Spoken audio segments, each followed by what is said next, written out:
Déterminer un plan d'ensemble fixant les orientations qui découlent des priorités gouvernementales, donner vie à la vision de chaque ministère, d'accroître la coordination et la cohérence des politiques publiques afin de permettre aux 10 ministères de mieux contribuer à l'élaboration et à l'exécution du budget programme. C'est dans cette optique que s'est ouvert le 5 décembre à Kintélé un atelier de renforcement des capacités des cellules techniques des ministères dans l'élaboration des plans stratégiques ministériels.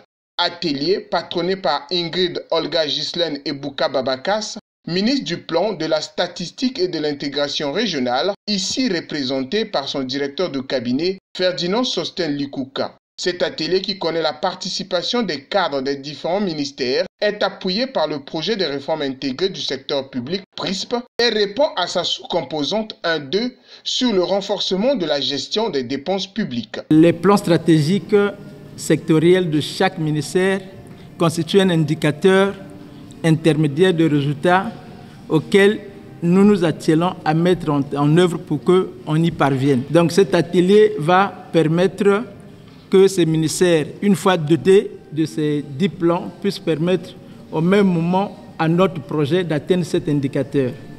C'est pourquoi nous sommes ici les plus ravis enfin de voir cet atelier se tenir.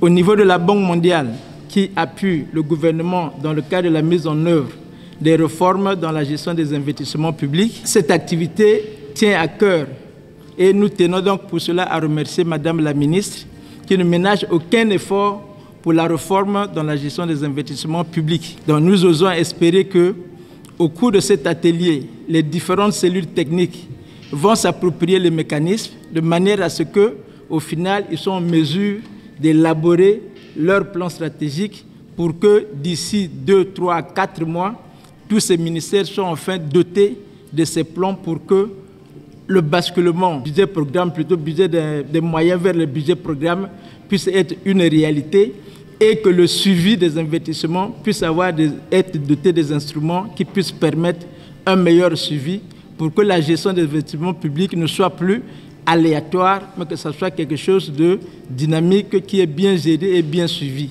L'atelier permettra de concevoir les documents de programmation et de mise en œuvre du budget programme afin de faciliter le basculement du Congo du budget de moyens vers le budget programme, a indiqué Ferdinand Sosten Likuka, directeur de cabinet du ministre du Plan, de la Statistique et de l'Intégration régionale. À l'issue de cet atelier, nous espérons que d'ici la fin 2022, chaque ministère aura élaboré les premières ébauches de son plan stratégique. Comme on le voit, cet atelier constitue un moment d'apprentissage puisqu'il permettra, entre autres, d'acquérir les aptitudes nouvelles pour être en phase avec la mutation en mode budgétisation. J'interpelle les cadres du ministère du Plan de s'approprier cette nouvelle approche de planification stratégique ministérielle conforme à la gestion budgétaire axée sur les résultats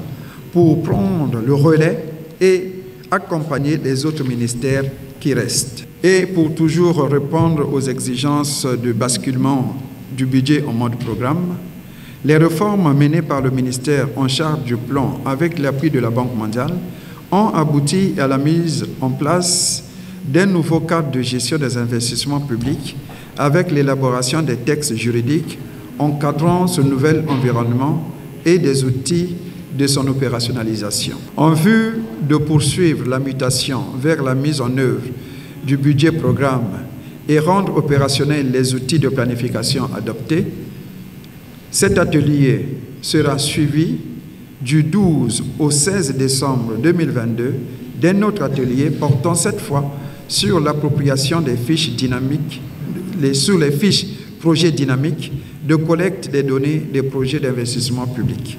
Les plans stratégiques ministériels sont des outils de gestion qui permettront au ministère de mieux exécuter le budget programme et atteindre les objectifs. Déjà, si vous allez en budget programme, ça veut dire que vous devez avoir un programme pluriannuel, n'est-ce pas? Donc vous avez le PAP, donc le programme annuel de performance.